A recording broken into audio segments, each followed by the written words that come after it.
호날두와 조지나 되게 유명하잖아요. 이분들은 동거일까요? 사실혼일까요? 사실은 애가 있지 않나요? 땡. 안녕하세요. 유아TV 이혼자라는 변호사 이인수 변호사입니다. 오랜만에 이렇게 또 찾아뵙는데요. 제가 오늘 준비한 주제는 결혼 전에 사실혼 또는 동거를 한 사실이 있을 때 이를 결혼할 때 배우자가 될 사람에게 알려야 하는지에 대해서 살펴보려고 합니다. 제가 기사를 한번 봤는데요.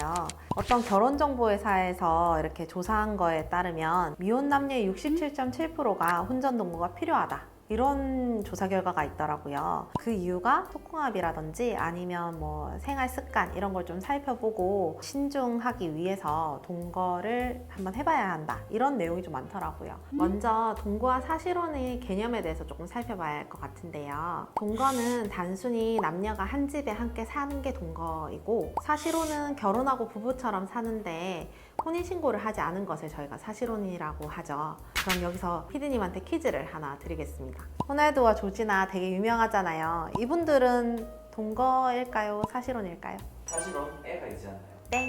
호날두와 조지나는 2016년에 구찌 매장 직원으로 조지나가 일하고 있을 때 매장 직원으로 있는 조지나한테 반해가지고 교제하자라고 해서 같이 살고 있잖아요.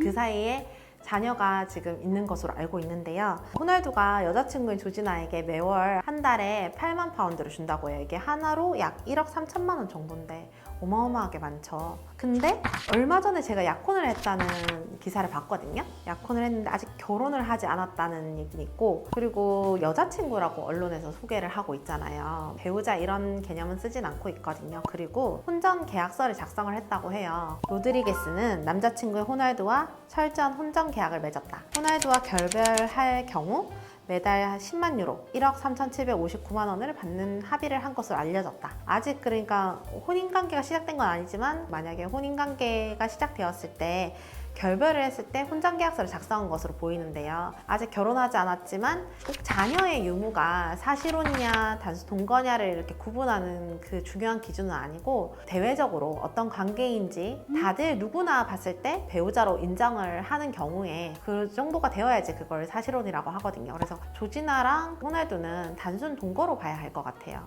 그럼 두 번째, 김희영 이사장이랑 최태원 회장은 어떤 관계일까요? 사실은 아니에요? 땡. 우리나라는 동물적 사실혼 관계는 법적으로 보호받을 수 없기 때문에 굳이 따지자면 아직은 사실혼으로 보긴 좀 어려운 거예요. 그럼 사실혼 배우자는 상속을 받을 수 있을까요? 없을까요? 있죠. 받을 수 있어요?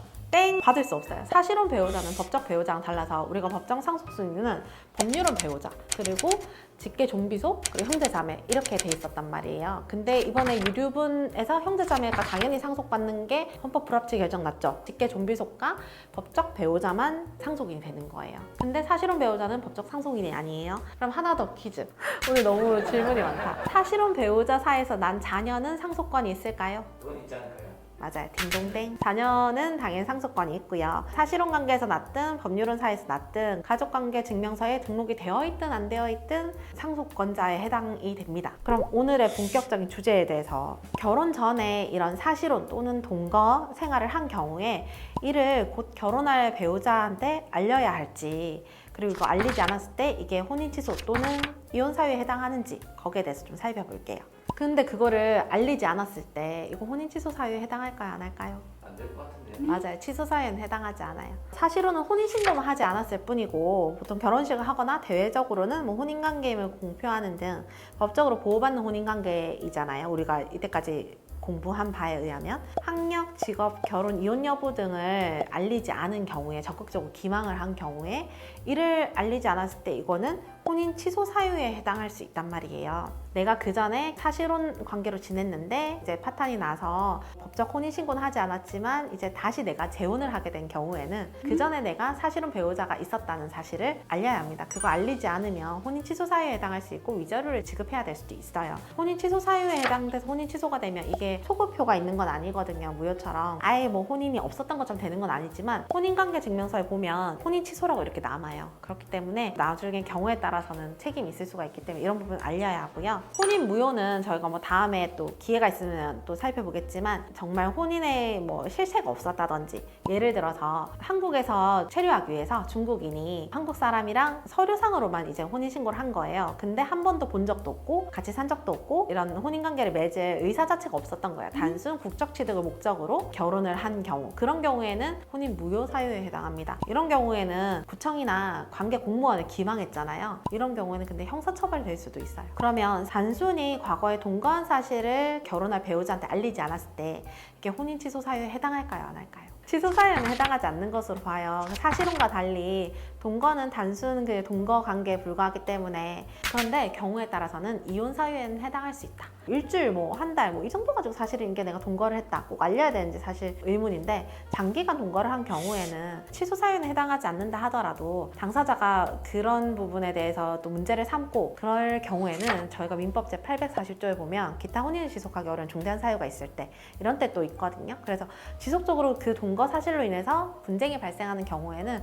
이게 또 이혼 사유에 해당할 수 있기 때문에 좀 장기간 동거를 한 경우에는 이 동거 사실도 그 결혼할 배우자한테 알리는 게 맞다고 생각이 듭니다. 판단은 여러분이 하시는 거지만 뭐 법적 책임이 따른다는 것도 아시고 잘 소통해서 행복한 결혼 생활 되시길 바랍니다. 네, 오늘 여기까지 하겠습니다.